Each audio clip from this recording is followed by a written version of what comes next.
Les habla el ingeniero Cristian Estrada Plata y pues bueno, llevamos unos buenos años dictando este curso. Y pues bueno, son 5 sesiones que vamos a llevar a cabo. 2 horas va a ser el tiempo de cada sesión. Eh, a mitad de cada sesión, pasado una hora, les voy a dar un descanso de unos 10 a 15 minutos para que pues no se vayan a cenar o a hacer cualquier cosa que necesiten hacer. Descansar un poco y antes de irnos al descanso, pues les voy a consultar si tienen alguna duda, alguna pregunta sobre lo que hemos hablado. ¿No? Y ahí aprovechamos para responder dudas también antes de irnos al descanso. De todos modos, si tienen alguna duda durante la exposición, pues pueden escribirlo en el chat, pueden activar su micrófono y pues nada, hagan la consulta y vamos a poder responder a las preguntas, ¿de acuerdo? Bien, bien, bueno, entraremos ya en tema para no irnos atrasando mucho. Vamos a avanzar en la presentación.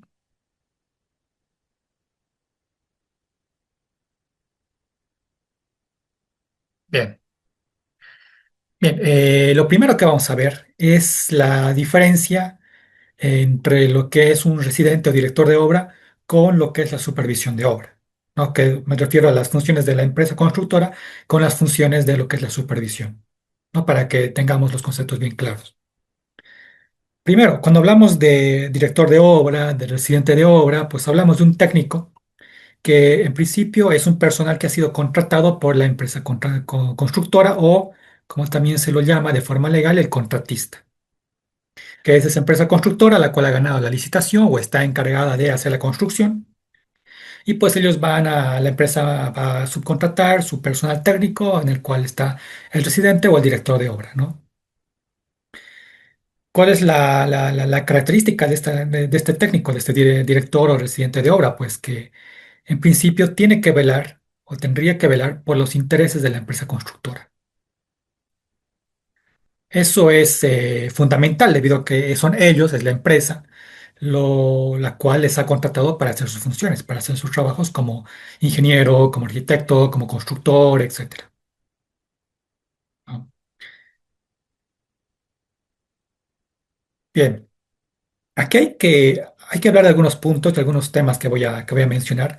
Desde ya les digo, este curso no es un curso realmente de teoría, o sea, no estoy acá para impartirles teoría de forma directa. O sea, yo sé que teoría ya lo han visto en la universidad o lo están viendo en la universidad, entonces nos alejamos un poco de la teoría neta y nos vamos un poco a lo que es mi percepción y a lo que son consejos y recomendaciones que yo les voy a dar en base a mi experiencia constructiva, a mi experiencia laboral, ¿de acuerdo?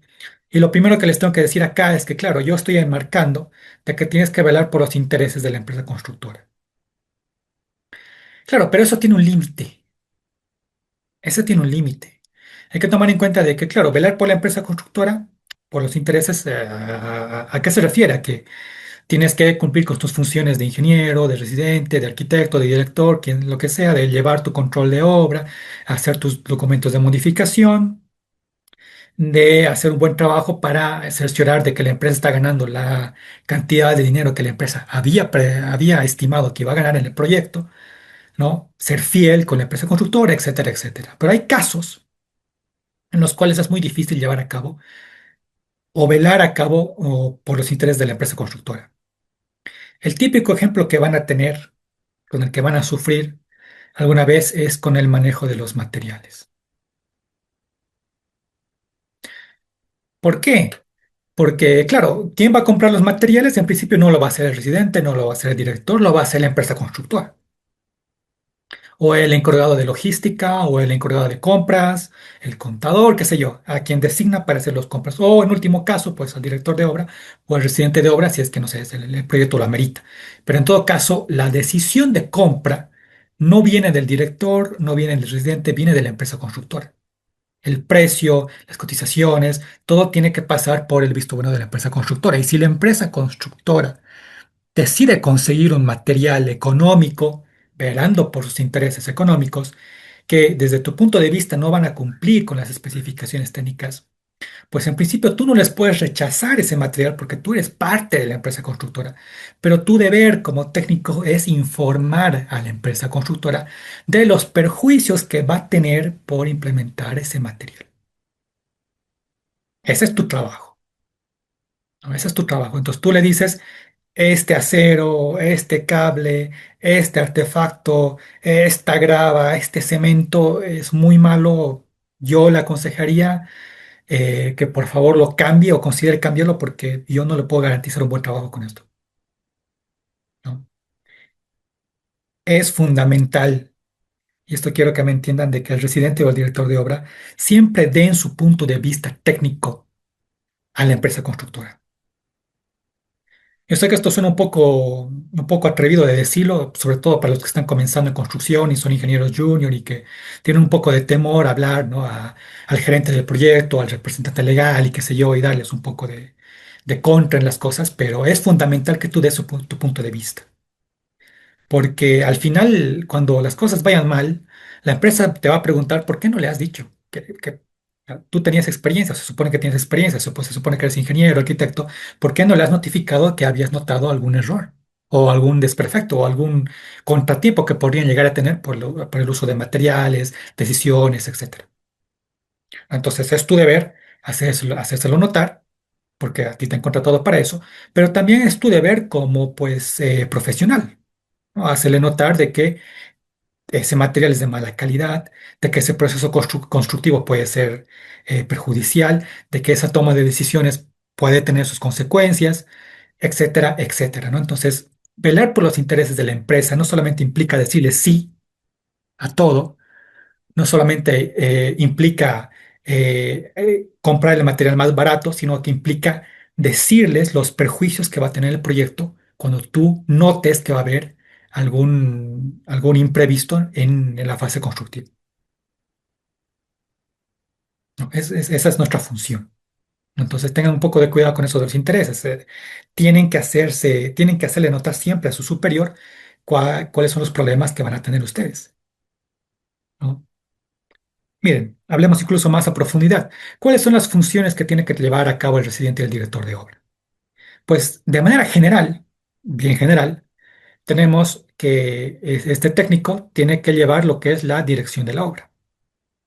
Con eso me refiero a que tiene que verificar los planos se están respetando, la mano de obra está trabajando bien, están haciendo un buen replanteo, una buena construcción, están colocando bien el ladrillo, están haciendo bien el hormigón, etcétera, etcétera, etcétera. No están llevando a cabo la dirección de la obra.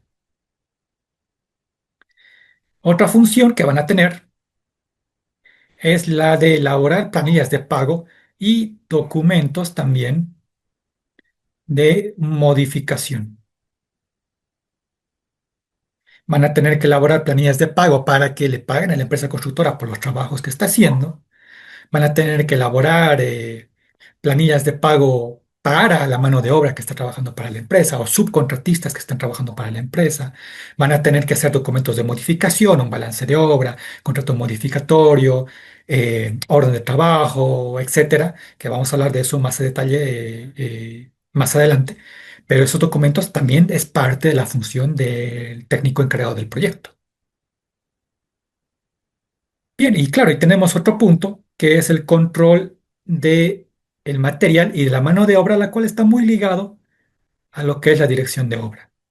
Pero lo separo un poco, ¿por qué? Porque es importante enfatizarlo, porque por control de material me refiero a que, a ver, si a ti te llega unas 400 bolsas de cemento a la obra, pues tu deber como técnico, si es que no tienes un encargado de lo que es almacenes, pues tu deber es verificar que el material esté en buena calidad, verificar que el material sea la cantidad que se ha comprado.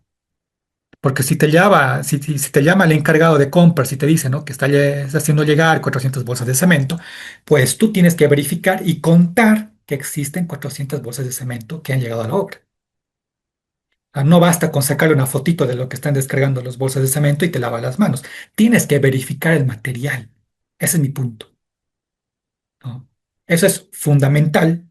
Eso es fundamental porque si tú registras que solamente te ha llegado 390 bolsas, inmediatamente le llamas al que ha hecho la compra y le dices faltan 10 bolsas.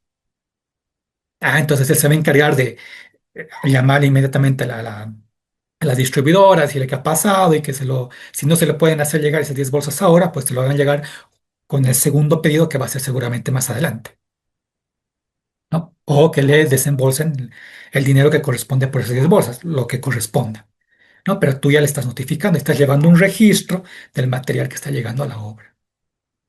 Lo mismo pasa con la mano de obra.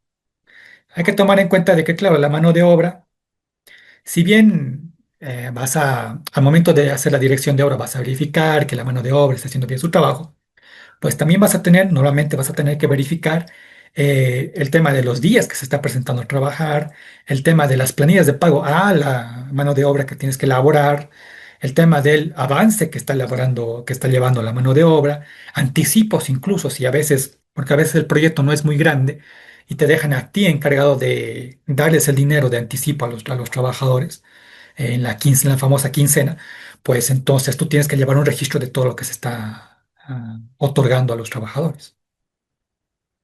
Entonces todo eso también es parte de tu trabajo, ¿no? Como director de obra, como residente de obra.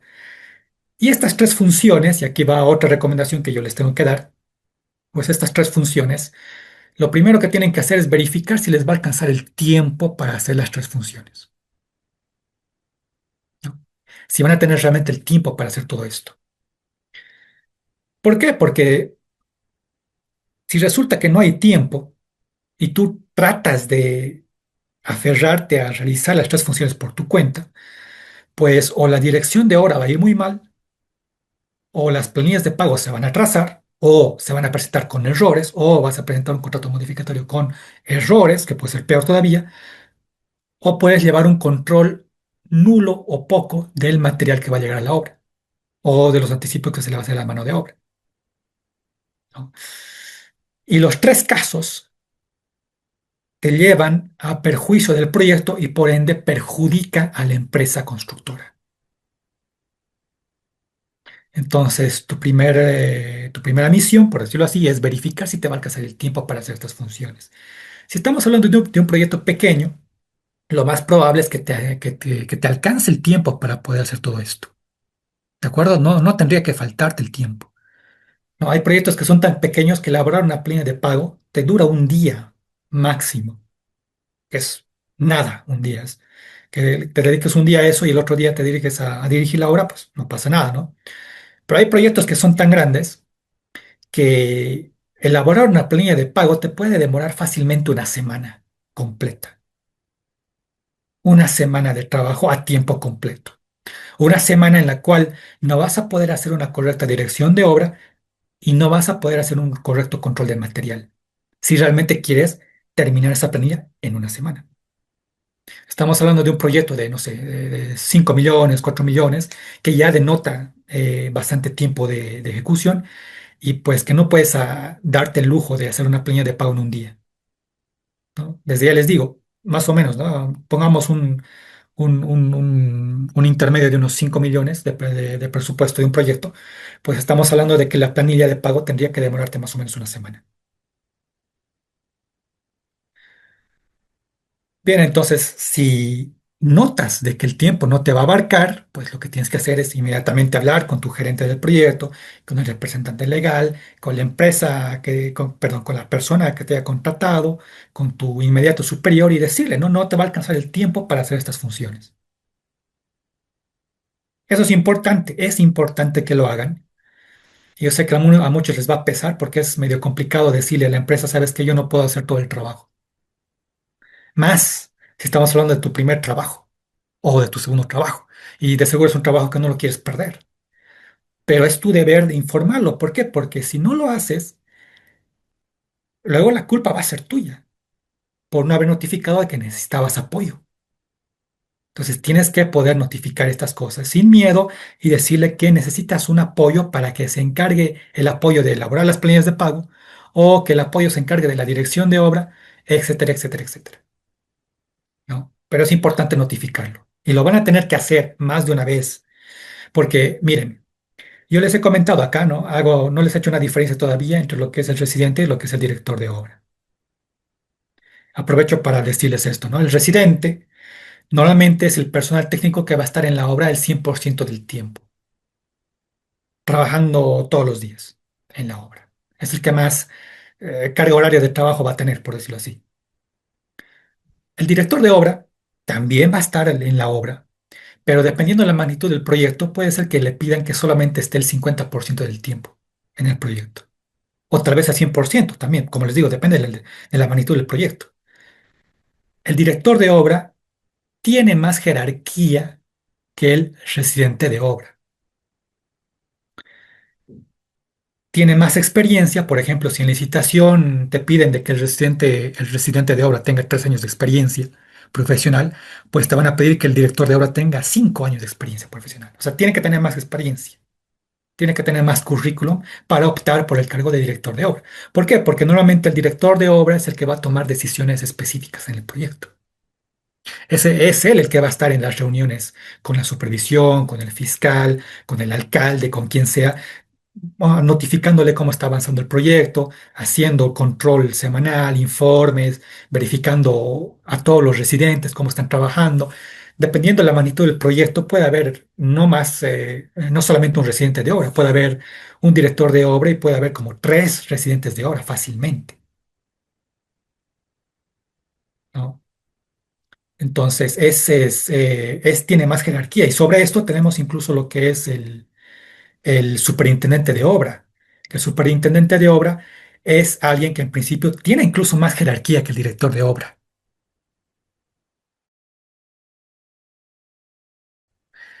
Tiene más experiencia y tiene más currículum. Y sobre eso todavía tenemos incluso el gerente del proyecto o el gerente de obra, que tiene todavía más jerarquía. ¿Por qué no lo menciono en principio acá y solo me centro en residente y director de obra? Porque lo normal es que cuando nosotros comencemos con proyectos pequeños. O sea, de por sí no te van a decir que seas residente de obra de, no sé, un hospital, un hospital de tercer nivel, por ejemplo. Si no te van a decir, a conseguir un trabajo o vas a conseguir un trabajo en un proyecto relativamente pequeño, donde tu cargo va a ser de residente de obra o de auxiliar técnico y tu superior va a ser el director de obra. Ya luego vas a ir escalando, va a ganar más experiencia en otras obras y luego vas a tener obviamente un superintendente de obra, un gerente de obra o un gerente de proyecto, etcétera. ¿No? Y ahí va incrementando la cantidad de personal técnico y vas a tener no vas a estar solamente vos como residente de obra, sino vas a tener otros 3 o 4 colegas también residentes de obra. Bien, entonces depende de la magnitud, pero esa es la diferencia. Entonces, el residente es el que menos jerarquía tiene y de ahí va sumando la jerarquía, director, superintendente, gerente, etcétera, ¿no? Pero ¿por qué les digo esto? Porque, bueno, miren, en un proyecto mediano, lo normal es que te pidan que se tenga un residente de obra y un director de obra. 100% del tiempo el residente y el director de obra 100% o 50% del tiempo. Pero tienen que estar los dos, sí o sí los dos, en una obra. De nuevo, un proyecto de 5 millones, por ejemplo, los dos sí o sí los dos. ¿Qué es lo que pasa? Que algunas empresas, muchas empresas en realidad, por ahorrarse dinero, te van a contratar a ti como residente de obra o como director de obra y no van a contratar a alguien más. En principio van a querer que tú hagas todo, manejes todo del proyecto. ¿Por qué? Porque quiere ahorrarse dinero. Básicamente ese es el único motivo. ¿Cuál es el problema? De que, desde ya les digo, para ese monto no es suficiente un técnico de obra. Para un proyecto de 2 millones ya, puede ser, puedes abarcar. 5 millones no. Eso no va a pasar. Desde ya les digo, no va a pasar. Y si a ustedes les toca entrar en un proyecto de esa magnitud y está solamente vos por algún motivo, inmediatamente diles que vas a necesitar apoyo. Porque te digo, te vas a trazar en las planillas, no vas a hacer el balance, lo cual es perjudicial, vamos a hablar del balance un poco más adelante, o no vas a hacer un buen trabajo de dirección de obra, o no vas a llevar un control de material, lo cual el control de material se utiliza para poder hacer un balance, perdón, un control económico de lo que se está gastando en el proyecto, por las compras de materiales, gastos de mano de obra, etcétera, etcétera, que se tiene que hacer un control económico cada cierto tiempo para ver si la empresa está pues ganando lo que está o con lo que espera ganar. Y si no se lleva un control de material correcto, pues tu control económico no sirve, es falso, es un engaño. La empresa está perdiendo dinero y ni siquiera se está dando cuenta. ¿Por qué? Porque no hay un registro real de lo que se está gastando.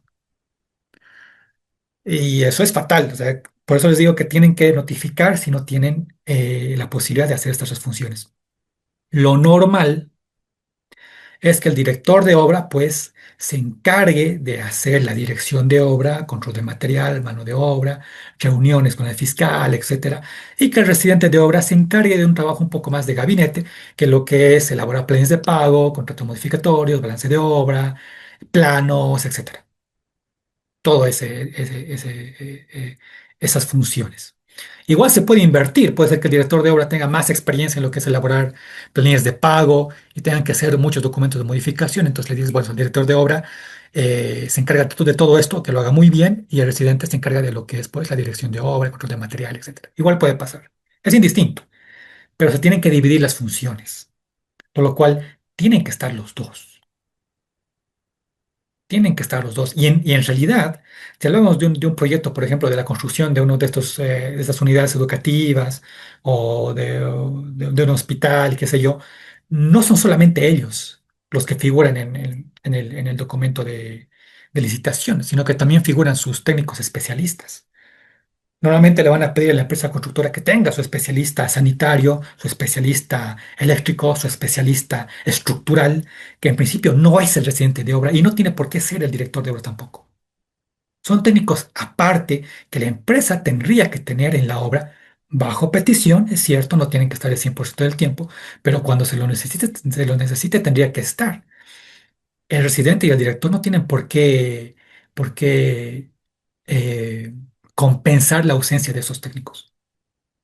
Si el supervisor y el fiscal es bien estricto, tendría que incluso multar a la empresa constructora si es que no ve el trabajo de sus especialistas. Por obvias razones, porque el contrato exige de que la empresa cumpla con el documento el DBC, el documento base de contratación, que se ha hecho para poder ganar la licitación. Así que eso de residente y director de obra es lo mínimo que debería tener en realidad. Pero bueno, eso como recomendación, ¿de acuerdo? Yo sé que es complicado, les repito, es tal vez tu primer trabajo, segundo trabajo, qué sé yo, y te ha sido complicado encontrarlo y tienes un poco de temor decirle, pero ya les digo, háganlo porque el perjuicio a la larga va a ser peor, va a ser mucho peor. Bien, ¿qué más tiene que hacer este residente o director de obra? Tiene que hacer el llenado del libro de órdenes. Tiene que hacer el llenado del libro de órdenes. Y pues bueno, este libro de órdenes normalmente lo va a llenar el director de obra. Si no existe director de obra, pues recién lo llena el residente de obra. Ojo con esto. El técnico que va a llenar el libro de órdenes tiene que ser el técnico que está registrado en el documento base de contratación, en la licitación. Es ese arquitecto o ingeniero con el cual la empresa ha ganado la licitación. Estamos hablando de un proyecto de inversión pública en estos momentos. Y claro, la empresa ha presentado un arquitecto de 5 años, un ingeniero de 3 años de experiencia como residente y director de obra, y pues los dos tienen que estar en la obra. Y son ellos dos los que pueden llenar el libro de órdenes. Si a ti te contratan como residente de obra, pero tú no figuras en el documento de licitación, tu nombre no existe, ¿eso qué quiere decir? Que tú no puedes firmar nada. Tu firma no sirve en este proyecto, por lo cual tú no puedes llenar el libro de órdenes. ¿De acuerdo? Eso quiero que se quede bien en claro. En esos casos que también les va a pasar, lamentablemente pasa harto también que te contratan y vienes en reemplazo de alguien, pero no hacen el cambio correcto del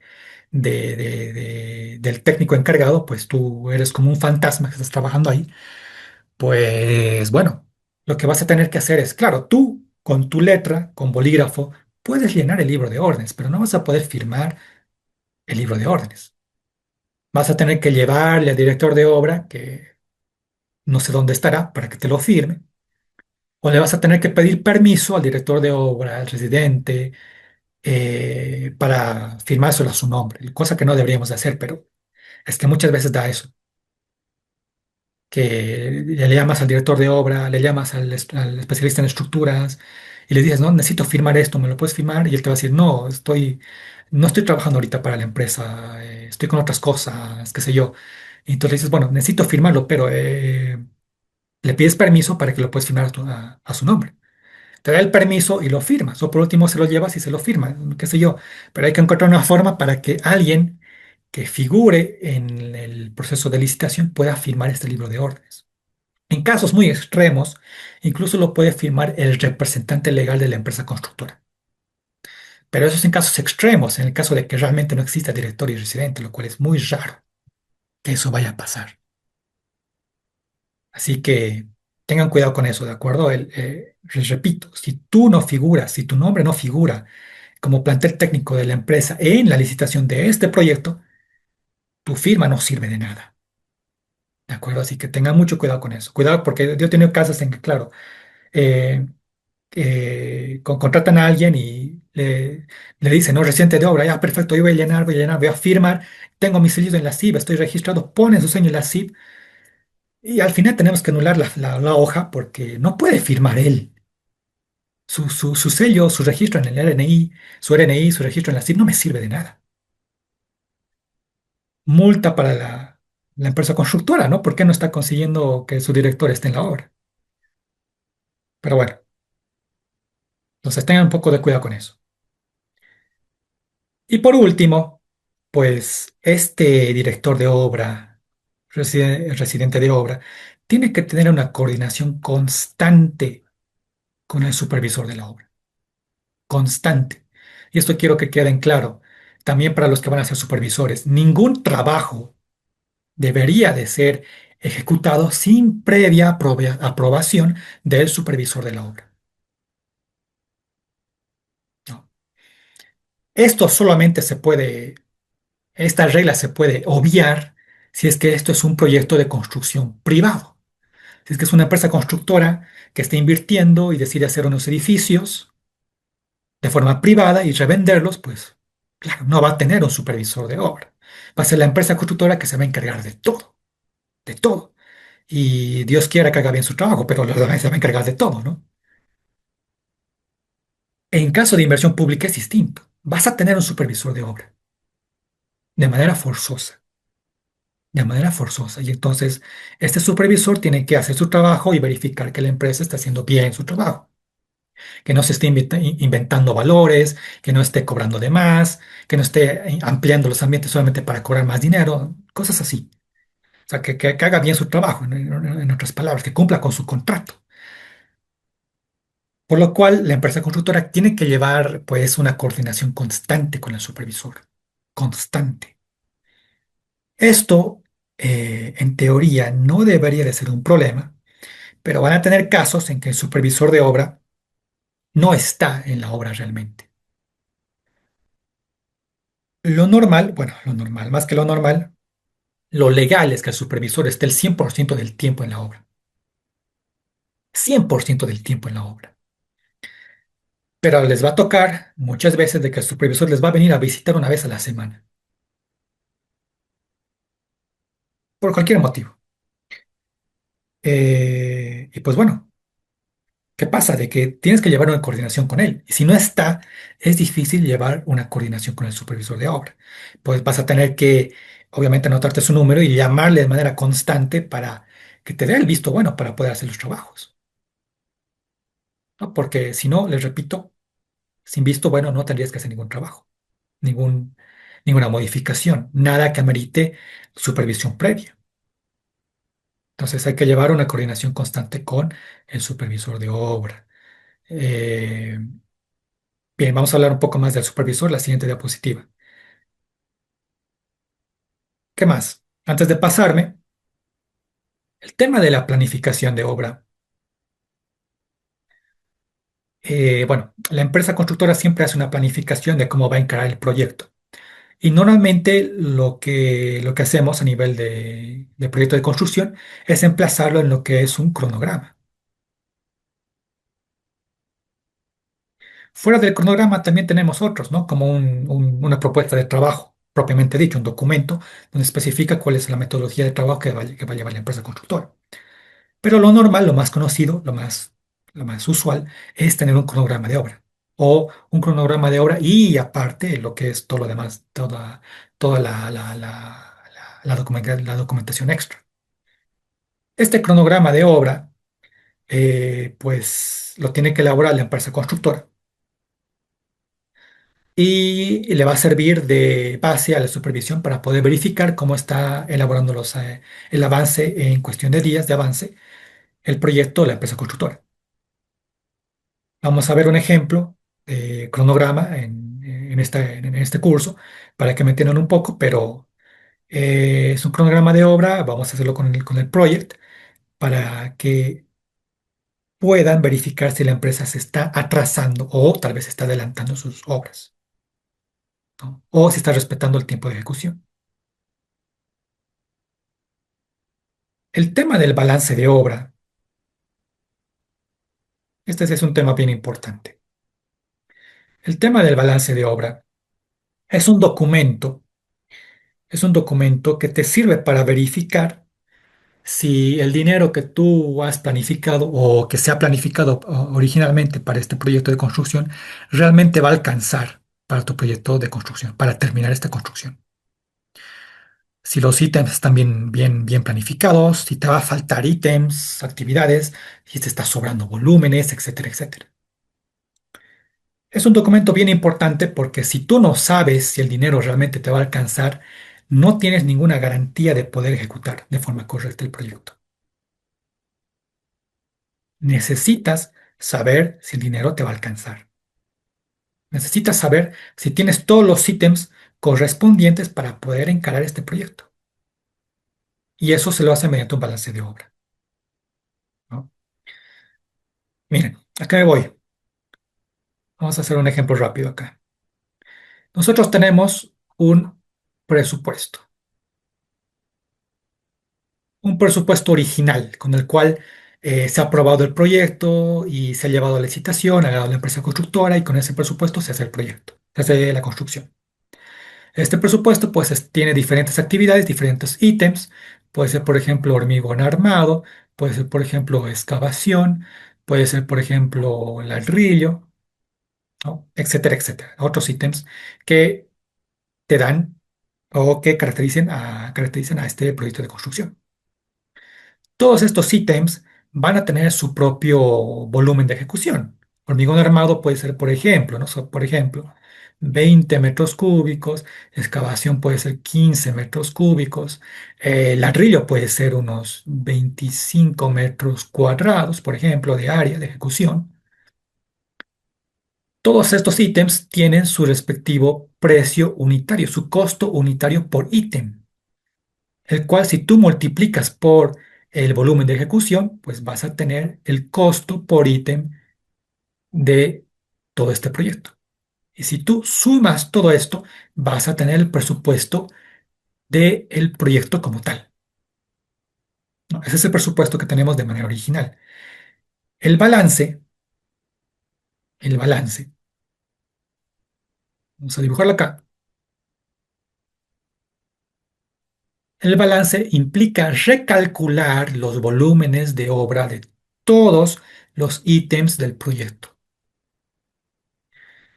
De forma de que como tú estás recalculando todos los ítems, de repente 20 metros cúbicos no era lo que tú has calculado ahora.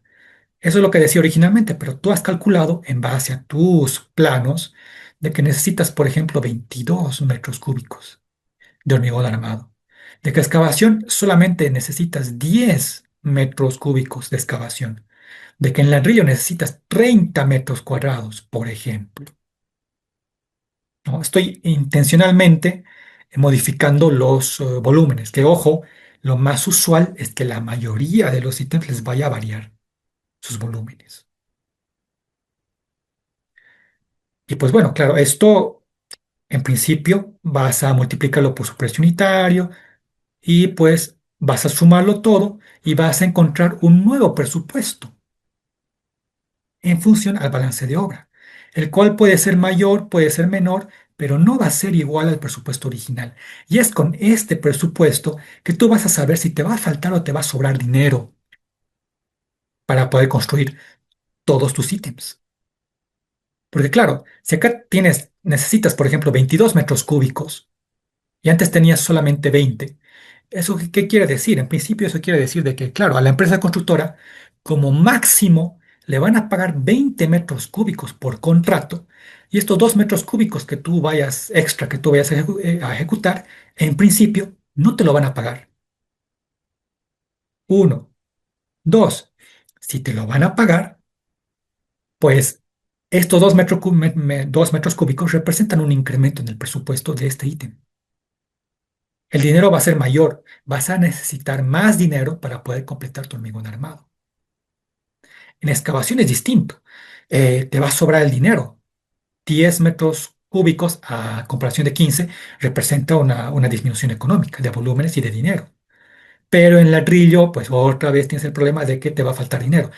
A eso se refiere con balance. O sea, vas viendo qué ítem necesitas más, qué ítem necesitas menos, y vas haciendo un balance de todos los ítems del proyecto para calcular un nuevo presupuesto y ver si al final te va a alcanzar o te va a sobrar dinero.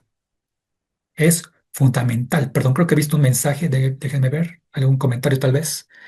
Es lo mismo que un superintendente de obra. Ah, ya, el director de obra. Sí, sí. No, no es lo mismo realmente, pero tiene igual un cargo jerárquico mayor que el residente de obra, lo que es el superintendente. De hecho, en algunos casos incluso he visto de que reemplazan directamente el director de obra por el superintendente de obra y directamente se saltan a un cargo más jerárquico, si es que se necesita, al gerente del proyecto, ¿no? Y obvian directamente al director de obra. Depende mucho de la magnitud del proyecto, ¿no? Pero lo normal es que el superintendente tenga mayor jerarquía que el director de obra o por lo menos tenga la misma jerarquía que el director de obra, dependiendo del contrato. Hay otra pregunta acá. ¿Es lo mismo que hacer una evaluación?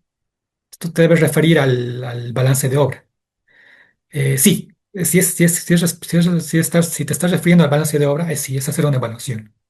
Es hacer una evaluación. Es porque en realidad, si se dan cuenta, para que tú calcules los cómputos métricos de todos los ítems, tienes que forzosamente revisar todos los planos del proyecto, todos los volúmenes del proyecto, las especificaciones técnicas del proyecto. Estás en realidad analizando todo el proyecto para hacer tu balance de obra. Y les repito, es fundamental que se haga, no puedes no hacerlo.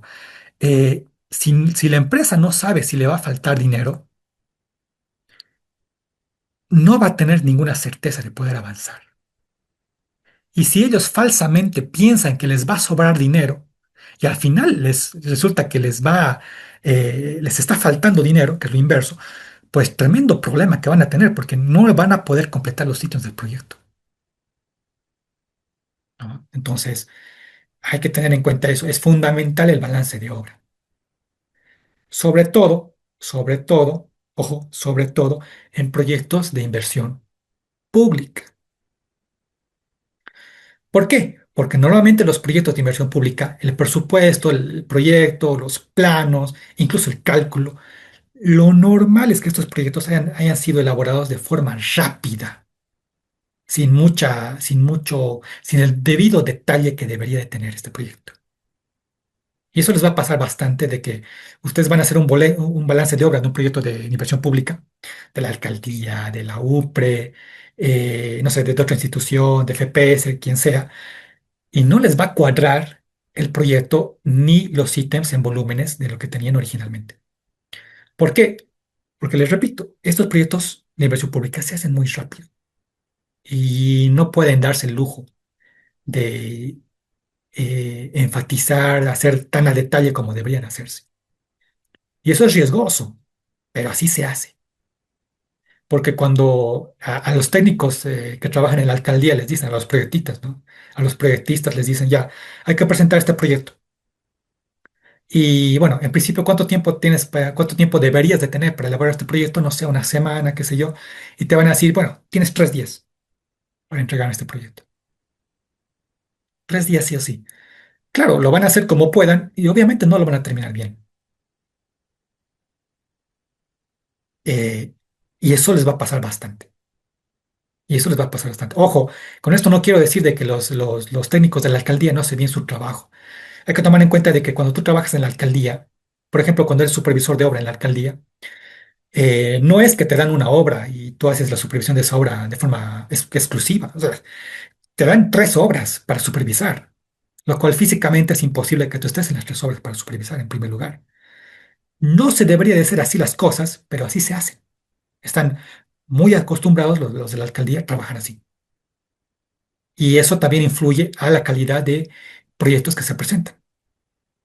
Por eso es que la empresa constructora lo primero que tiene que hacer es hacer un balance de obra y revisar todo el proyecto. Es fundamental, es fundamental. Porque el perjuicio es para la empresa constructora, no para la alcaldía, ¿no? Así que, y ojo, el que elabora el balance de obra, les repito, es la empresa constructora. No lo elabora la supervisión, no lo elabora el supervisor de obra, lo elabora la empresa constructora. No con el fin de darle más trabajo a la empresa constructora, sino con el fin de que la empresa constructora, como es el trabajo, o sea, a la empresa constructora le van a pagar por los volúmenes de ejecución que va a realizar. Es la empresa constructora que tiene que asegurarse de que le van a pagar lo justo. Ellos tienen que hacer el balance de obra. No pueden confiarse en un balance de obra que elabore la supervisión, porque al supervisor no le van a pagar por el volumen de ejecución, tiene otro tipo de contrato. A él, en realidad, mientras menos cobre la empresa constructora, mejor. Así va a sobrar dinero y pues pueden ejecutar obras complementarias, lo cual le va a hacer quedar bien con el fiscal va a quedar bien con la alcaldía, etcétera, etcétera, y pues mucho mejor. Están velando por los intereses económicos de la alcaldía. El balance de obra lo tiene que hacer la empresa constructora. Ahora, ¿cuándo no se necesitaría hacer un balance de obra? Pues cuando es un proyecto de inversión privada. Cuando es un proyecto de inversión privada. ¿Por qué? Porque la misma empresa constructora, cuando es un proyecto de inversión privada, pues va a hacer el cálculo estructural, va a hacer el plano arquitectónico, va a hacer el presupuesto del proyecto y como la misma empresa está haciendo todo ese trabajo, se va a asegurar de hacerlo lo más correctamente posible para pues que no le esté faltando dinero, para que no le esté faltando dinero.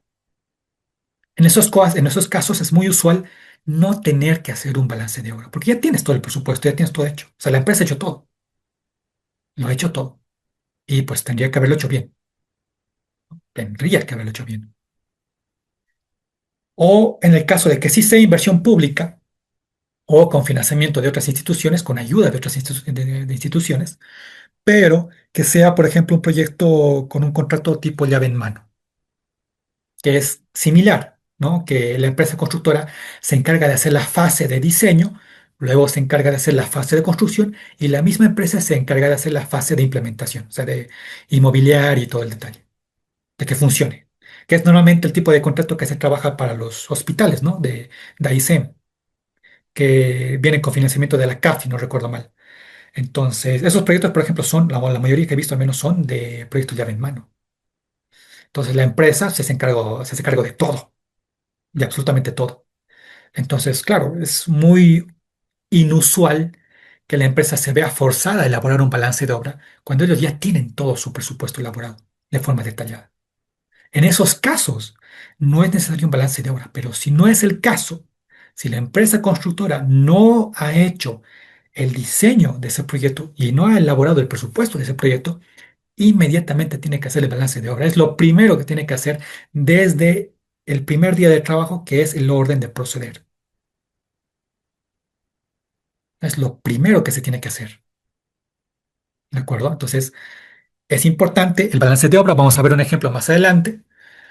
Pero bueno, les repito, en principio, pues es muy importante. Creo que hay una pregunta más. Déjenme ver, he visto un mensaje.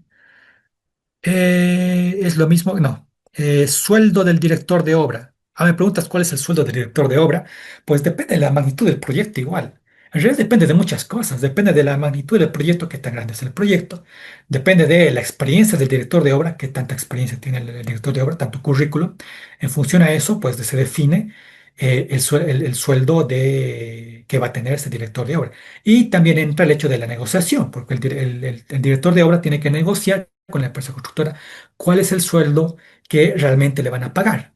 Entra en un acuerdo y en base a ese acuerdo recién, pues, entra el tema del pago del director de obra, ¿no? Ojo con esto, pero en principio, como el director de obra tiene que tener una jerarquía y experiencia mayor que el residente de obra, tendría que cobrar más que el residente de obra. Pero eso solo se debería de aplicar si el director de obra va a trabajar al 100% de tiempo en el proyecto, en esa obra. O sea, que esté el 100% del tiempo en esa obra. Entonces ahí tendría mucho sentido de pagarle más que el residente de obra. Pero si no es así, si el director de obra va a estar solamente el 50% del tiempo en este proyecto, con esta empresa constructora, y el residente de obra va a estar el 100% del tiempo, pues es muy poco probable que le pagues más al director de obra de lo que le pagarías al residente de obra. Tal vez podrías pagarle lo mismo que el residente de obra, tomando en cuenta de que en realidad va a ser un trabajo del 50% menos, que podría compensar, ¿no? El tiempo el hecho de que tiene más jerarquía, pero le estás pagando menos, pero también va a estar menos tiempo de tiempo de ejecución en la obra, entonces como que hace una compensación. Por eso es que les digo que mucho depende de la negociación también que sabe hacer con el director de obra con la empresa. No hay un sueldo estándar para directores de obra ni para residentes de obra. Por más de que se esté, porque sé que la CIB, el Colegio de Ingenieros y demás están tratando de sociabilizar e implementar una jerarquía de sueldos que se tiene que manejar para el residente, director de obra y demás y demás y demás. Pero como estamos hablando de proyectos que en principio, claro, o sea, no es que la empresa te va a buscar a vos para que seas director de obra, sino que vos le vas a buscar a la empresa constructora para ser director de obra. Entonces, como tú le vas a buscar a él y a la empresa constructora le van a buscar otros 10 directores de obra, pues la empresa tiene la total libertad de evaluar de esas 10 opciones cuál es la más económica y a la vez más técnicamente accesible que ellos pueden pagar, ¿no? Así que por eso les digo que mucho depende de la negociación que se vaya a hacer, ¿no? Es normalmente como se hace el tipo de trabajo en este tipo de situaciones. Claro, puedes basarte en como un sueldo, no, como un sueldo promedio el tema de lo que te van a proponer la sociedad de ingenieros, ¿no? Y demás.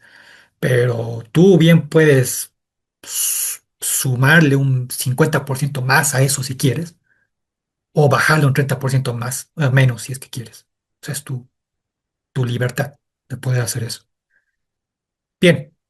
Pero como un sueldo típico, ¿qué les puedo decir? A ver, director de obra. 5.500 bolivianos, más o menos. Más o menos. Dependiendo del proyecto, como les digo. O sea, pues, si es un proyecto más grande, pues obviamente va a cobrar mucho más. Si es un proyecto pequeño, hasta que puede ser menos incluso, pero unos 5.500 yo creo, más o menos. No, más o menos por ahí va, ¿no? El tema del director de obra. Bien, pero eso como ejemplo, no lo tomen como ley, ¿de acuerdo? Eso, como les digo, puede variar por muchas cosas. Hay otra consulta acá. ¿Cuáles son las funciones específicas de un director de obra y un residente de obra en caso que los dos participen en un proyecto? Eso no está especificado en contrato, eso depende de cómo se organice la empresa constructora y cómo se organizan ellos dos. Por eso les decía que tú puedes decir que el director de obra va a hacer lo que es la dirección de obra y lo que va a ser el control de material y mano de obra. Y le puedes relegar al residente de obra a hacer las planillas de pago, planos, documentos de modificación, etcétera, cómputos métricos, ¿no? Esa es una opción, pero pueden invertir también las funciones. Mucho depende de cómo vayas a organizar tu proyecto, ¿de acuerdo? Entonces no es específico realmente. Pero como promedio, como ejemplo, lo normal, el director de obra se va a encargar de la dirección de obra. Bien, hay otra pregunta acá. ¿Entre qué rangos de monto de proyecto podríamos considerar proyecto grande o proyecto pequeño? Eso depende igual, pero miren, desde mi perspectiva, yo les digo ya un proyecto mediano debería de estar alrededor de sus 4 millones de bolivianos. De 4 hasta sus 6 millones más o menos. Yo lo considero mediano. Y ojo, para este proyecto mediano ya tendría que haber dos técnicos en la obra. Proyecto pequeño yo lo considero de hasta unos 2 millones, más o menos 3 millones de bolivianos.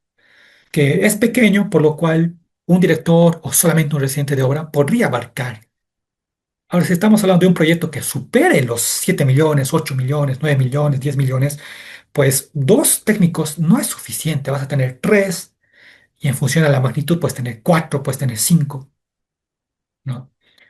Pero para proyectos medianos, de 4 a 6 millones más o menos, un residente y director de obra, dos técnicos, es lo normal que se tenga que tener en un proyecto. Bien,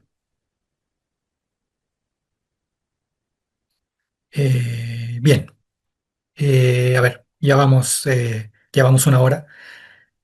Hasta acá, ¿alguna pregunta más? ¿Alguna pregunta o pregunta, consulta más que tengan antes de irnos un descanso, por favor?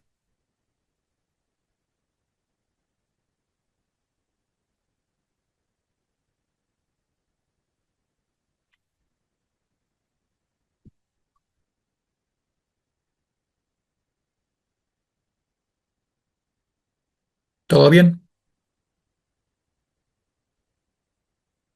Aquí hay otra pregunta. Para un proyecto que supere los 7 millones, ¿cuánto considera que debería ser el sueldo de un residente de obra?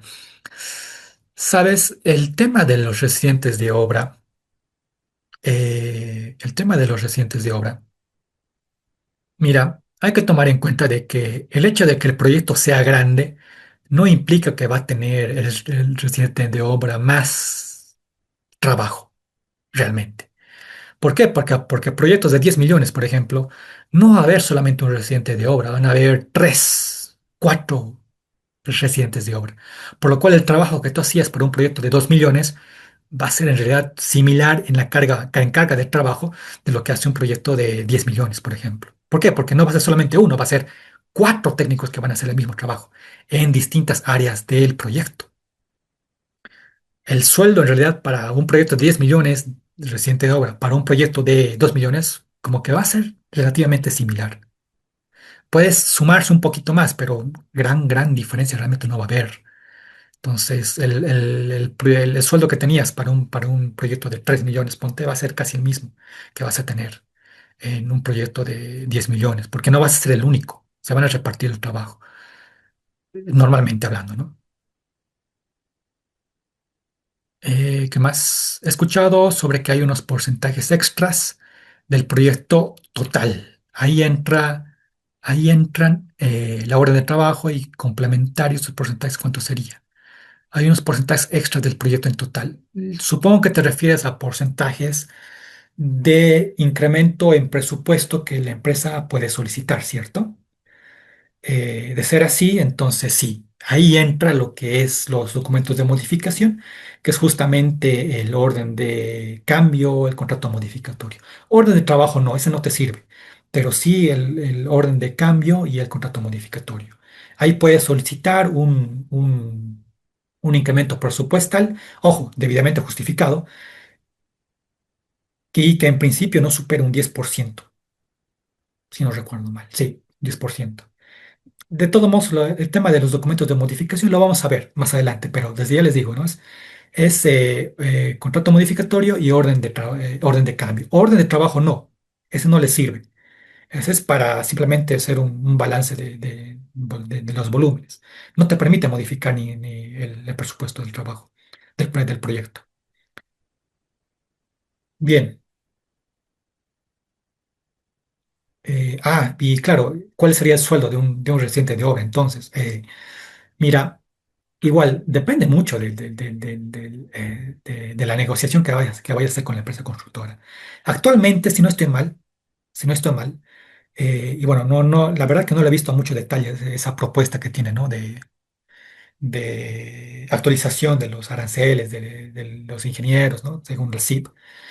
Pero, a ver, lo que recuerdo que he podido ver la primera vez que lo vi, estábamos hablando de que un sueldo inicial para un ingeniero debería de ser como mínimo unos 4.000 bolivianos. O estoy hablando de un ingeniero junior. Cosa que antes el sueldo mínimo de un ingeniero junior era 3.000 bolivianos, creo, si no estoy mal, más o menos. A menos yo comencé con ese sueldo. Y bueno, ahora estamos con 4.000 bolivianos, digamos. Pero, ojo, les repito, eso es, vamos a ver, es algo referencial. Es como el tema de los, el listado de precios unitarios que tiene la Cámara de Comercio, que la revista, ¿no? de precios unitarios, que son precios referenciales, pero que no son precios obligatorios que se van a implementar. Es lo mismo, el mismo concepto. O sea, tú puedes basarte en esos precios y decirle a tu empresa constructora, sabes que yo quiero pagar lo que me están aconsejando acá, esos 4.000 y algo, pero la empresa también te puede decir, mira, yo no te puedo pagar eso. Y pues bueno, qué pena. Nos vemos en la siguiente oportunidad. Y listo, ahí murió, ¿no?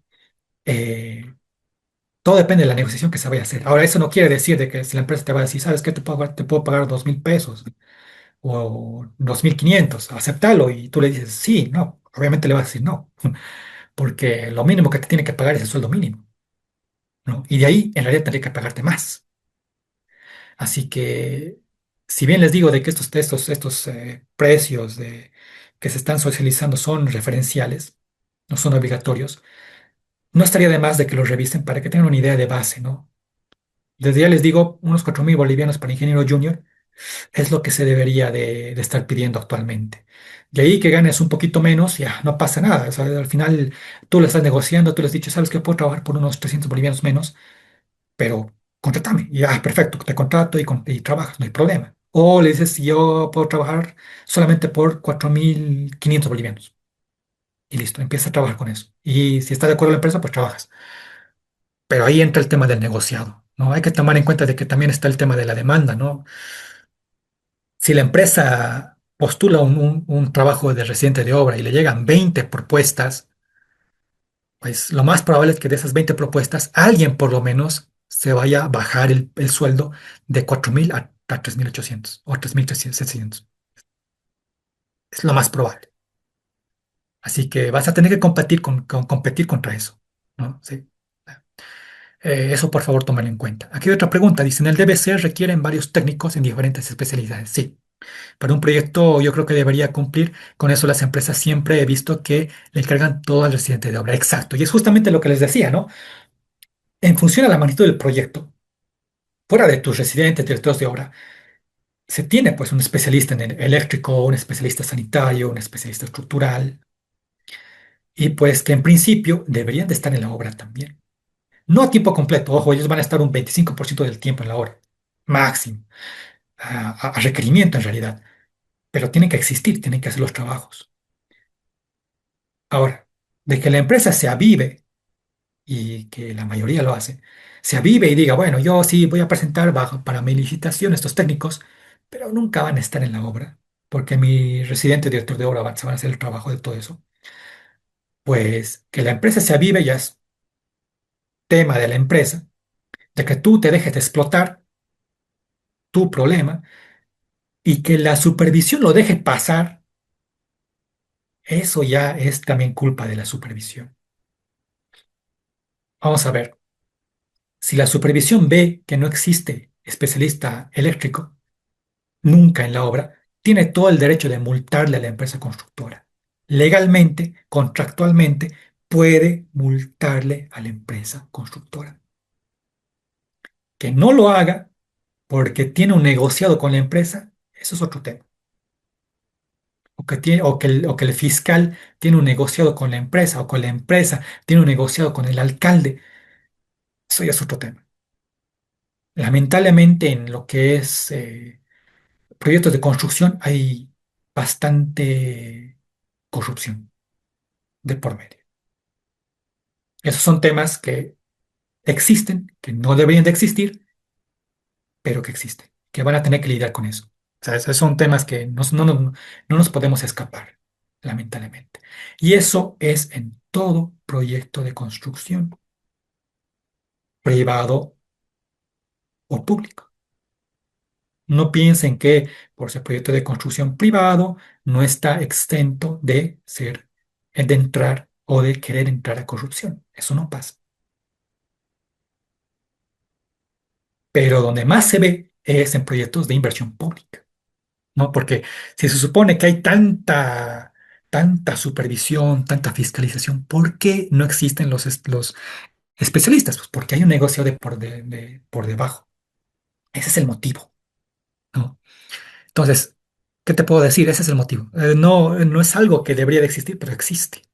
Entonces, lamentablemente las empresas hacen eso. Entonces, tú como técnico, si te ves agobiado por la cantidad de trabajo que te están haciendo hacer, porque puede ser, yo he visto casos incluso que claro, está el residente de obra así haciendo sus trabajos, viene el representante legal de la empresa y le dice, ¿sabes qué? Tienes que hacer el recálculo estructural de todo este proyecto, de todo este colegio. Y tú le dices, bueno, mira, en principio yo lo puedo hacer, pero necesito tiempo para hacerlo.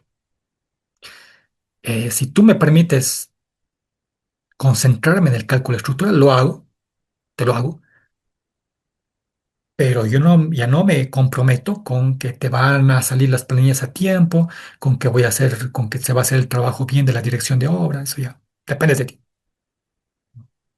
Eso depende de ti. Si te da el visto bueno y te dice, sí, sí, sí, voy a sacrificar que se haga un mal trabajo en la obra, pero haz el cálculo el recálculo estructural o lo que sea, o redibuja los planos o lo que sea, pues bueno, hazlo, hazlo, pero siempre y cuando te alcance el tiempo. Y siempre y cuando tengas la capacitación técnica para poder hacerlo. Cuidado que no puedas hacer el recálculo estructural, no puedes hacer el rediseño del proyecto en primer lugar, ¿no?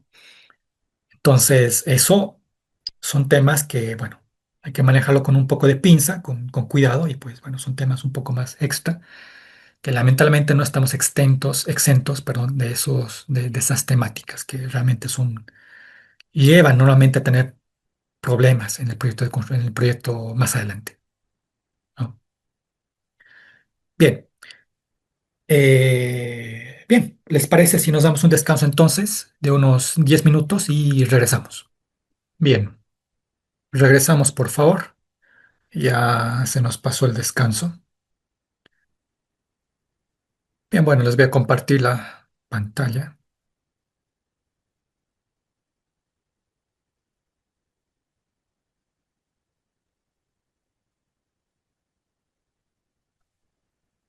Bien, bien, bueno, seguimos. Ya dejamos la parte de lo que es la empresa constructora, el director de obra en sí. Y vámonos a enfocarnos un poco más en lo que es el supervisor de obra, ¿no? Que hay puntos que ya los he tomado en cuenta, ¿no? Pero vamos a pasarlo, tratar de pasarlo un poco más rápido, ¿no? Bien, pero ahora hablemos de lo que es el supervisor de obra. El supervisor de obra es un técnico que también ha sido contratado, claro, pero ya no representa a la empresa constructora, no ha sido contratado por la empresa constructora, perdón, ha sido contratado por la entidad que está financiando este proyecto, ¿no? O por la entidad que está gestionando este proyecto, pero ya no responde a la empresa constructora.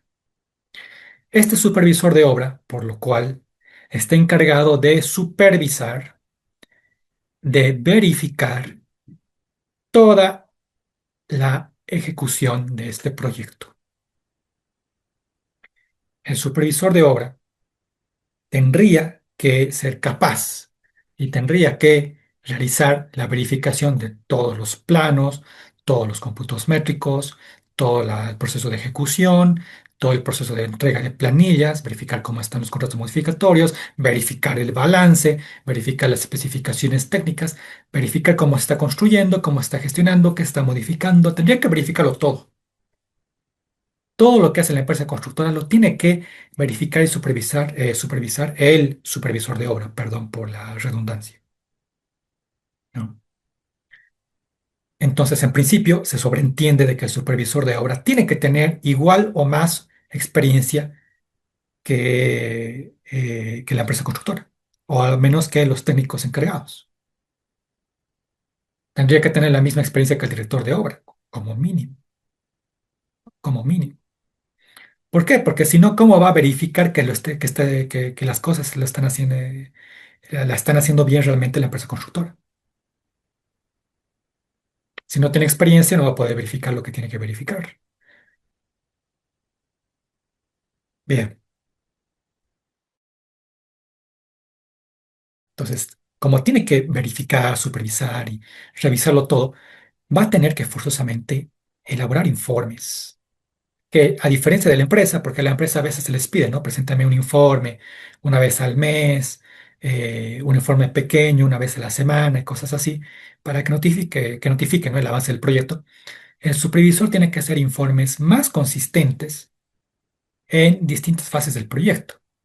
En principio, lo normal es que le pidan que elabore un informe inicial, que normalmente se da, o sea, esto puede variar, pero normalmente se da unos 15 días, unas 2 semanas, para que pueda elaborar este informe inicial.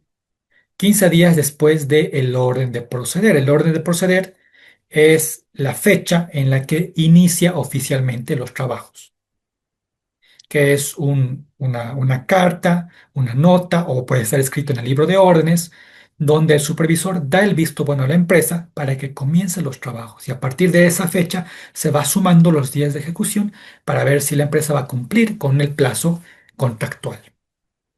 Entonces, una vez el supervisor da el visto bueno a la empresa, le da el orden de proceder firmado, tiene 2 semanas para poder hacer su informe inicial.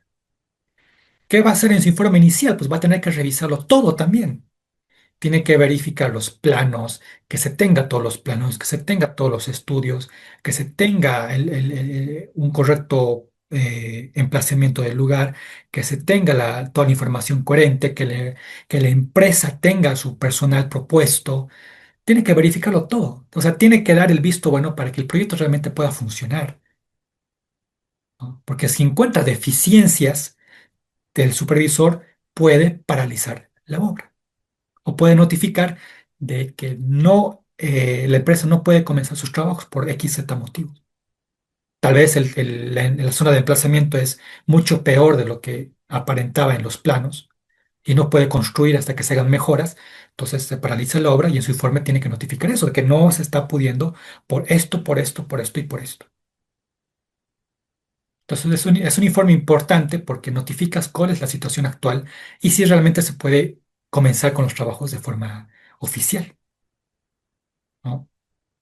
Sobre eso, luego va a tener los informes periódicos, que puede ser cada semana, cada mes, cada 2 semanas. He visto que a veces se piden informes cortos, pequeños, ¿no? Pero igual al final de cuentas siguen siendo informes de diarios, incluso, donde vas notificando con una pequeña explicación de qué está pasando, qué ítems se están ejecutando, fotografías y demás, cómo está avanzando este proyecto, cómo se está desarrollando la empresa constructora. ¿De qué depende que va a ser cada semana, cada mes o cada quincena los informes? Depende del contrato. El contrato del supervisor, ahí va a mencionar cada cuánto tiene que entregar sus informes. Tenemos normalmente lo que son también los informes especiales, que son informes que pues tienes hasta 7 días. Normalmente esto puede variar, les repito, en función del contrato, pero normalmente 7 días después de lo que amerita este informe especial.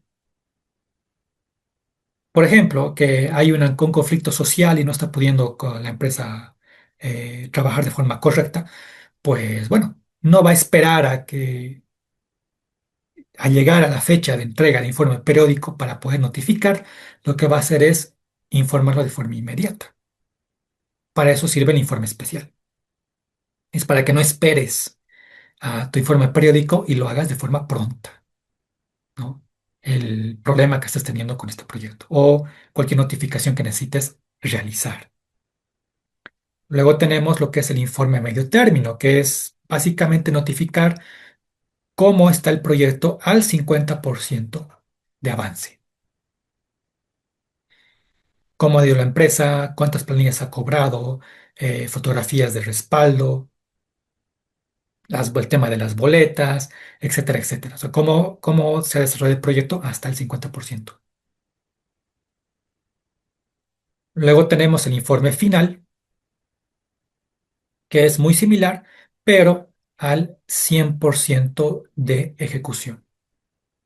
Ya finalizando el proyecto, pues haces tu informe final notificando cómo se ha cerrado el proyecto, ¿no? Y mencionas absolutamente todo, todas las planillas, todas las modificaciones, el tema de la entrega provisional, definitiva, etcétera, ¿no? Sobre esto, El supervisor tiene que elaborar sus planillas de pago, primero sus planillas, porque la supervisión tiene que cobrar por sus trabajos. ¿Cómo lo va a hacer? Mediante una planilla, ¿no? Mediante una planilla que va a notificar cuál es el porcentaje de ejecución de la empresa y normalmente a los supervisores se les paga en función al porcentaje de avance que tiene la empresa constructora. Entonces, si la empresa constructora, por ejemplo, está cobrando un 20% en una planilla de pago, lo normal es que al supervisor se le pague también eso, ese 20% del presupuesto designado para el supervisor, ojo. Bien, y de esa manera va cobrando su sueldo en función a porcentajes variables. Luego tenemos los informes para verificación de documentos de la empresa, como por ejemplo lo que es las planillas de pago. Cuando la empresa constructora entrega su planilla de pago al supervisor, el supervisor lo tiene que revisar. Lo va a revisar, si todo está bien, lo va a aprobar. Y para aprobarlo, tiene que elaborar su informe de aprobación de esta planilla. Va a elaborar su informe, lo va a adjuntar a la planilla y con eso lo va a derivar al fiscal de la obra, ¿no? Y con eso tenemos el tema de su informe de planilla. Lo mismo va a ser para contratos modificatorios, orden de trabajo y cualquier documento de modificación que amerite, ¿no? Entonces, como ven, en calidad de información, informes, registros, es bastante el trabajo que tiene el supervisor de obra. Por eso es que lo normal es que se pida que el supervisor de obra esté el 100% del tiempo en la obra. Yo sé que no se cumple así, no siempre se cumple así, pero es lo normal. ¿Por qué? Porque es cantidad de trabajo que tiene que hacer.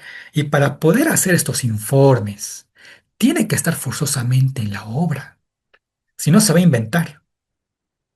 O le va a decir a la empresa constructora que le pase un resumen de todo y pues básicamente está aceptando todo lo que hace la empresa constructora sin verificar que realmente esté haciendo bien su trabajo. Lo cual implica que no está cumpliendo con su contrato del supervisor de obra, ¿no? Así que eso por favor a tomarlo en cuenta. El supervisor de obra tiene que verificar, pues obviamente, que se cumpla toda la documentación contractual. Tiene que verificar de que se cumple el contrato, que se cumpla las especificaciones técnicas, que se cumpla el presupuesto, que se cumplan los planos. Obviamente has revisado ya todo eso y tiene que verificar que se cumpla. Y a esto incluye también el tema del DBC. O sea, si en el DBC incluía de que tienes que tener 3 residentes de obra, pues el supervisor tendría que verificar de que existe esos 3 residentes de obra, ¿no? O sea, de manera legal tendría que hacerlo, tendría que hacerlo. Y si no cumple, tiene la potestad de llamar la atención a la empresa constructora e incluso multarle a la empresa constructora por no cumplir con su contrato. Bien, ¿qué más va a hacer el supervisor de obra? Pues tiene que también llenar el libro de órdenes. El libro de órdenes por parte de la supervisión lo tiene que llenar el supervisor de obra. Si estamos hablando de solamente un supervisor de obra como tal, un técnico, pues él lo tiene que llenar el libro de órdenes. Si estamos hablando de una empresa supervisora, pues lo normal es que tenga también un nivel jerárquico de técnicos. Puede tener un gerente de de supervisión, perdón, puede tener un residente de supervisión y lo normal de los dos es que el libro de órdenes lo llene el residente de supervisión. En algunos casos, el gerente de supervisión. Pero lo normal, el residente de supervisión, ¿por qué? Porque él va a estar todo el tiempo en la obra. Y sobre eso, la supervisión, si el proyecto es grande, también le van a pedir que tenga su especialista en estructuras para la supervisión, especialista en sanitaria para la supervisión, y así, casi lo mismo que le piden la empresa constructora, similar, similar. Pero por lo menos un residente de supervisión tiene que tener sí o sí. Bien, bien, pues sobre esto, el supervisor de obra va a llevar una coordinación constante, ya también con el fiscal de la obra.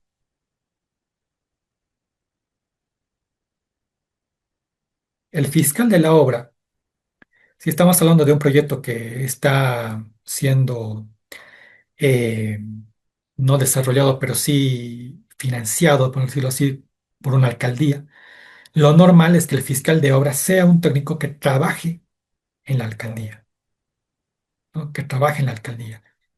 El fiscal de obra lo que va a hacer es ser la conexión del proyecto con la entidad que está financiando el proyecto como tal. Si, por ejemplo, la empresa constructora quiere hablar de alguna forma, notificar de alguna forma algo con la entidad que está financiando, con la alcaldía, por ejemplo, tiene que hacerlo mediante el fiscal de obra.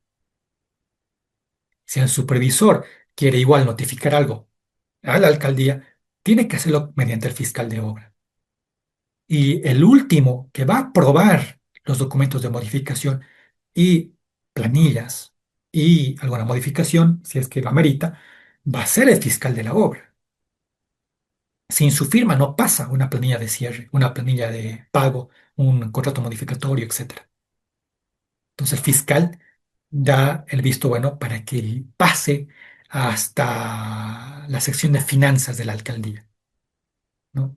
Por ejemplo, el fiscal como tal no va a estar el 100% del tiempo en la obra, a veces ni siquiera el 50% del tiempo. Lo normal es que este fiscal pues tenga pues unas 4 obras, 5 obras que esté fiscalizando y otras cosas que también de seguro está fiscalizando. Entonces él se va a ir al tema no tan técnico, pero sí al tema más contractual, ¿no? Que si te ha llegado una planilla de pago, ya, a ver, ¿qué dice el informe del supervisor? Dice que la empresa está cumpliendo con las boletas, está cumpliendo con el plazo contractual, que está cobrando por todo lo que está ejecutando realmente. Pues bien, perfecto. Entonces todo está bien. Va a ir a la obra a verificar algo por aquí, por allá, o le va a llamar al supervisor, va a pedir fotos actualizadas para verificar, qué sé yo, y recién va a aprobar esta planilla de pago. Va a verificar de que a nivel contractual, ambos, la empresa y el supervisor, estén cumpliendo con su contrato y recién va a aprobar este documento. Esa es la fiscalización. O sea, es el último técnico, por decirlo así, que va a encontrar errores a este proyecto, que va a encontrar errores a este documento. Entonces, él, pues, es el que va a estar en todas las reuniones con con la alcaldía, con la UPRE, con sea quien sea, el fiscal de obra siempre va a estar, porque él es el que da la voz de esta entidad financiadora. Él es el nexo que se tiene entre construcción, supervisión y la entidad que está financiando esto. Entonces, por lo cual el supervisor tiene que coordinar todo con el fiscal. Tiene que coordinarlo todo con el fiscal. Bien. Como ven, los trabajos de supervisor de obra en principio no parecen tan fundamentales como lo que tiene la empresa constructora, que es construir, pero es bastante trabajo el que tiene que hacer también, ¿no? Y hay que tomar en cuenta de que, claro, si dejaste pasar algo y tú firmaste de todos modos como supervisor, a términos legales te pueden hacer problemas legales. Entonces, en principio, tiene que hacer un buen trabajo. Ya si el supervisor se ausenta en la obra porque tiene negociado con el alcalde, con la UPRE, con quien sea, eso ya es otro tema. Eso ya es otro tema. Eso ya es algo que, bueno, si les toca, si les llega a tocar, pues tengan cuidado ya sea por uno o por otro lado, ¿no? Si eres empresa constructora y no tienes supervisor de obra o tienes supervisor de obra ausente, pues qué pena. Es lo que hay y vas a tener que coordinar de alguna forma con él. Si eres supervisor y pues en principio no quieres estar en la obra, pero qué sé yo, tienes algún negocio por aquí, por allá y estás con dos, tres obras a la vez, pues que sepas de que, claro, lo puedes hacer eso porque tienes el negociado, tienes la ayuda, tienes el amiguito, pero el, si esto llega a auditoría, que va a llegar en algún momento, obviamente, y el auditor encuentra algo que tú has dejado pasar, pues, ¿quién tiene la culpa de eso? ¿La empresa constructora? No, el supervisor de obra. Se supone que le están contratando para que haga su trabajo. Y si el fiscal de obra descubre que tú te estás ausentando sin ninguna justificación, pues te tiene que multar o te puede multar en realidad, ¿no? Entonces, eso por favor a tomarlo en cuenta, ¿no? Yo sé que esto es un tema más complejo de lo que aparenta, pero bueno, yo les doy recomendaciones y consejos y pues bueno, ya cada uno ve de llevarlo de la mejor forma posible, ¿no? Al final de cuentas, cuando tú ya firmas y sellas, ya tienes cierto peso en los problemas legales que puedes llegar a tener. Bien, bien, sigamos. Ahora hablemos de los documentos contractuales y las garantías, los seguros que normalmente llegan a pedir en los proyectos de construcción. Documentos contractuales, pues claro, el contrato primero, el contrato que el supervisor tiene que verificar que se esté cumpliendo, el fiscal tiene que verificar que se esté cumpliendo, pero sobre eso, documentos que son considerados contractuales, pues son las especificaciones técnicas, que son ese documento, ese texto que te va notificando, te va explicando en qué consiste cada uno de los ítems del proyecto, cómo se va a cobrar, cuál es su método constructivo, cómo se va a medir, qué materiales se necesita, un resumen de lo que amerita ese ítem, ¿no? Ojo con las especificaciones técnicas, porque las especificaciones técnicas se tienen que revisar primero. No es, y les repito, no se trata de eh, aferrarse a las especificaciones técnicas como si fuese una Biblia.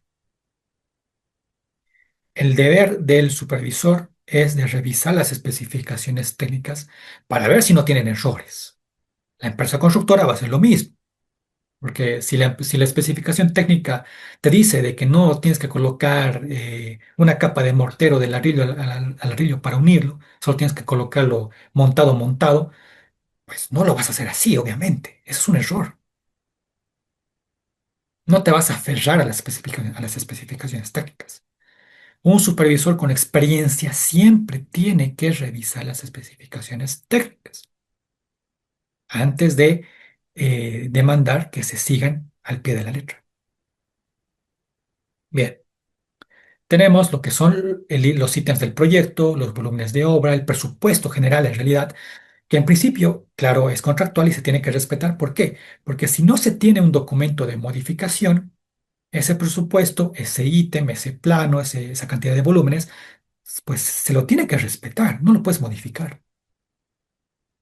Haces tú documento de modificación, contrato modificatorio, orden de trabajo, el que corresponde, se aprueba y recién se va a aprobar modificaciones al presupuesto, a los ítems, lo que corresponda. Sin eso, se tiene que respetar lo que se tenía originalmente.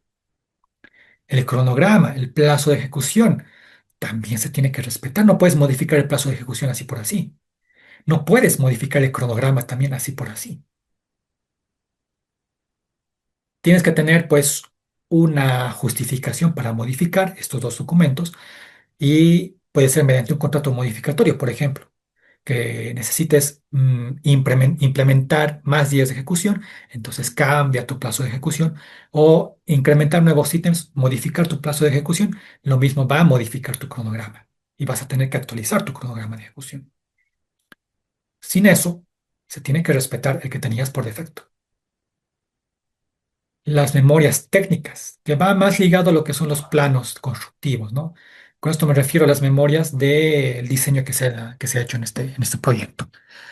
Estos planos, pues en principio también se tienen que respetar. Ojo, se los va a revisar, se los va a analizar y si hay alguna modificación que se tiene que hacer, se los va a realizar, se los va a aprobar y luego recién vas a manejar planos modificados. Sin eso, sin esa aprobación, no puedes modificar los planos originales. Por eso es que es importante realizar el balance de obra.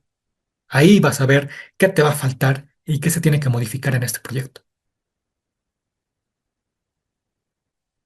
¿Qué más tenemos? El tema de la maquinaria y el personal técnico, ¿no? Lo que les decía, el DBC te marca de que tienes que tener un arquitecto de 5 años de experiencia. Pues tienes que tener ese arquitecto en la obra. Contractualmente lo tienes que tener. Lo mismo con la maquinaria. Si la empresa constructora ha propuesto cierta maquinaria en la obra, tiene que estar esa maquinaria en la obra. Bajo requerimiento, sí, pero tiene que estar. Tiene que estar.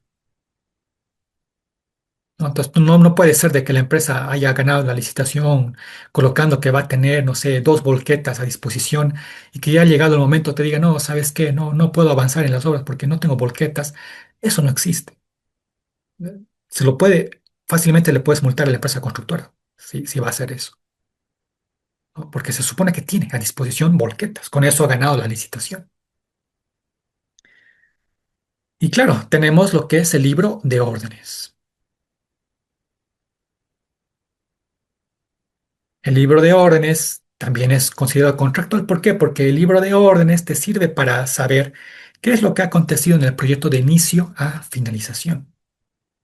Toda solicitud de inicio de actividad está escrita o tendría que estar escrito en el libro de órdenes. Toda aprobación de contrato modificatorio, toda paralización de obra, toda modificación que amerite va a estar escrito en el libro de órdenes, llamadas de atención, etcétera. Entonces, claro, obviamente cuando exista inspecciones en la obra, auditorías, van a ir siempre al libro de órdenes.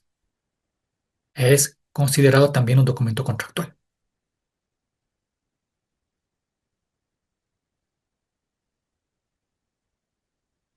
Bien, en el tema de las garantías y seguros, esto en realidad depende mucho del contrato.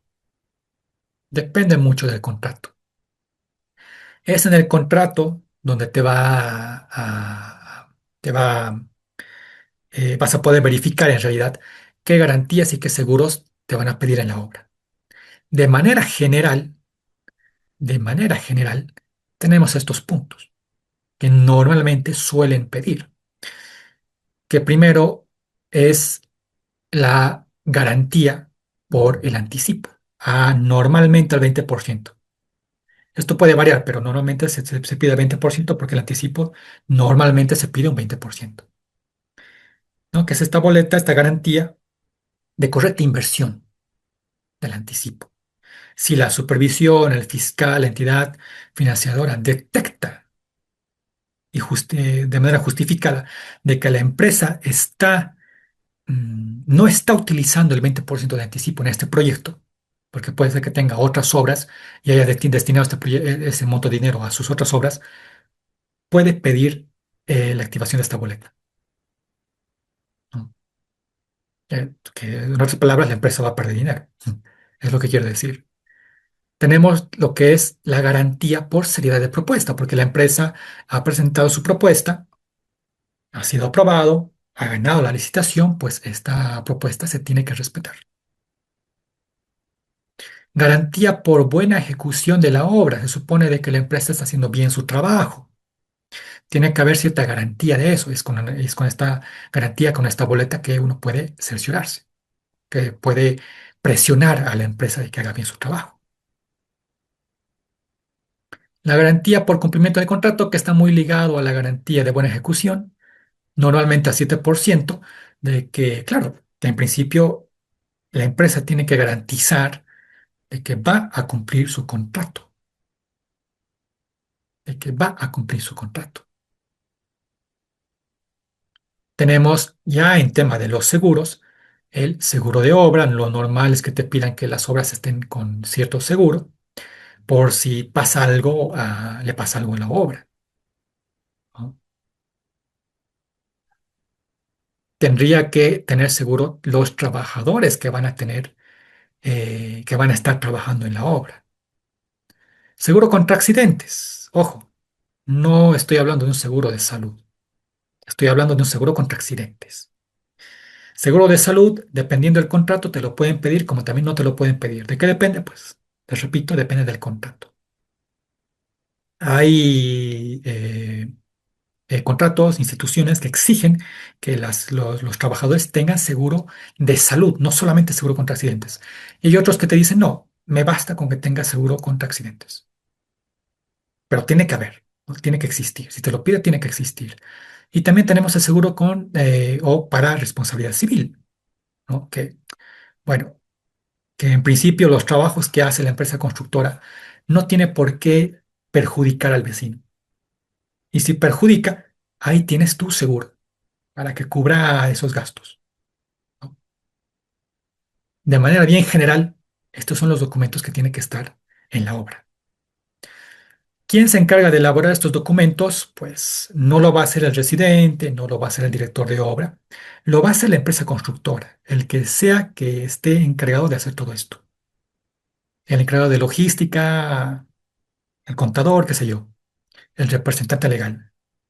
El director de obra no se encarga de elaborar ninguno de estos documentos, pero los técnicos de la obra se encargan de notificar si alguno de estos documentos está por fenecer y necesita ser renovado. Esto es importante porque si estos documentos no están actualizados, no están vigentes, no se aprueba ninguna planilla de pago, no se aprueba ningún documento de modificación. Y eso es fatal para la empresa constructora. Por lo cual, nuestra función como técnicos es notificar si falta o se tiene que renovar alguno de estos documentos. Y ojo, se lo tiene que hacer con tiempo, porque renovar estos documentos tampoco es rápido.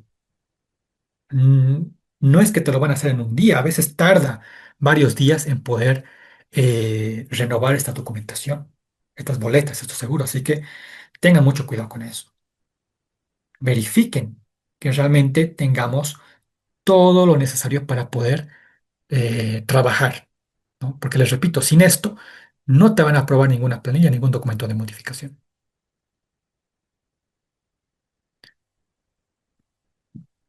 Bien, bien. A ver, veamos, empecemos a ver algunos ejemplos. Voy a salir acá de la presentación. Vamos a irnos a la carpeta. Quería mostrarles, a ver, algunos documentos, memoria de cálculo, no. Vamos con los cómputos métricos. Bien,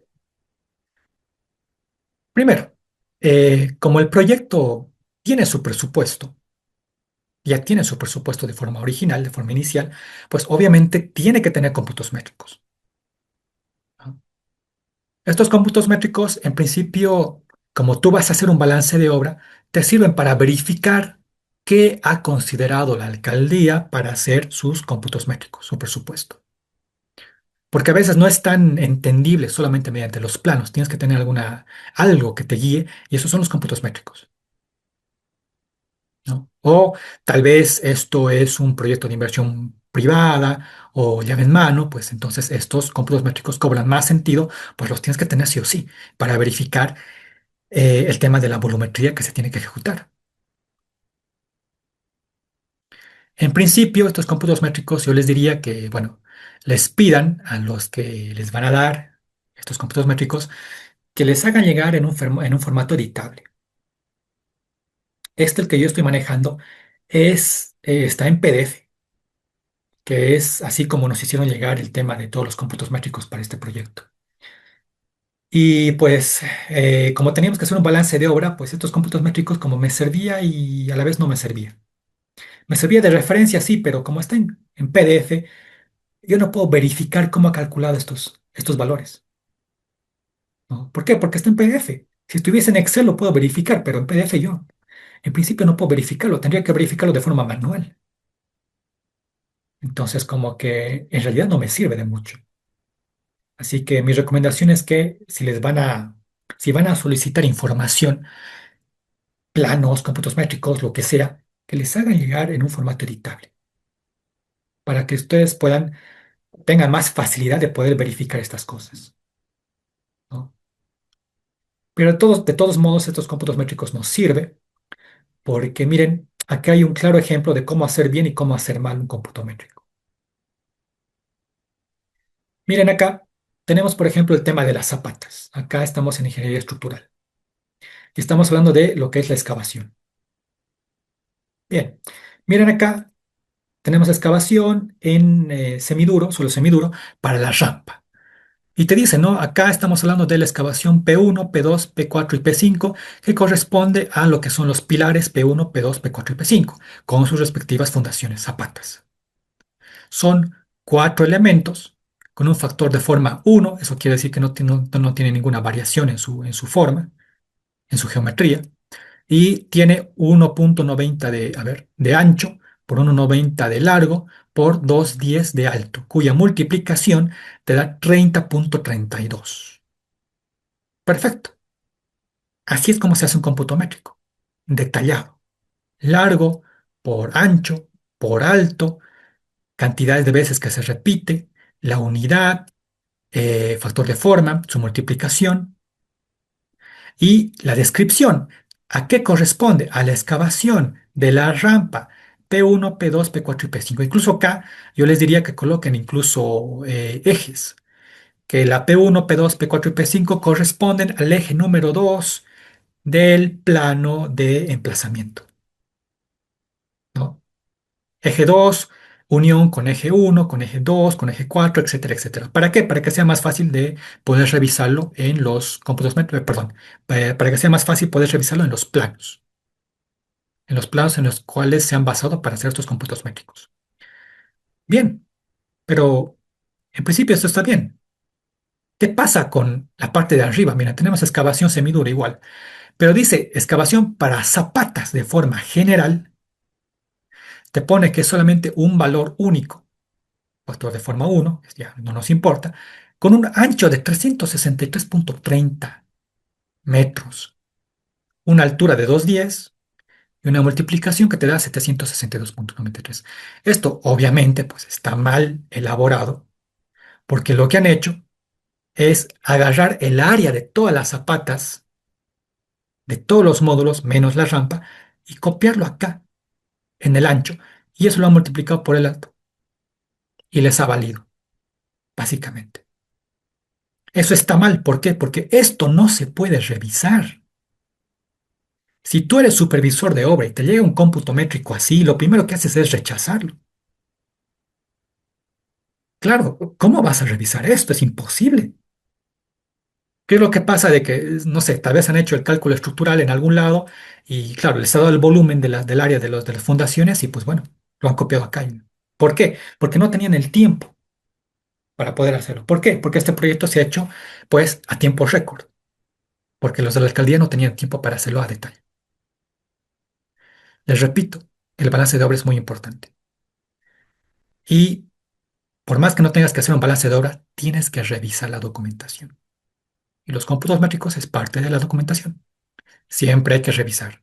Siempre hay que revisar. Bien, bueno, ya estamos en hora.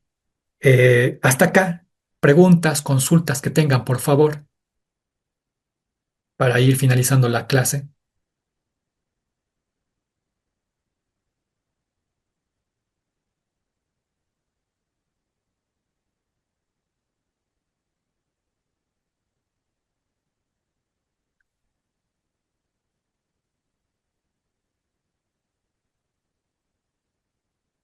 ¿Todo bien?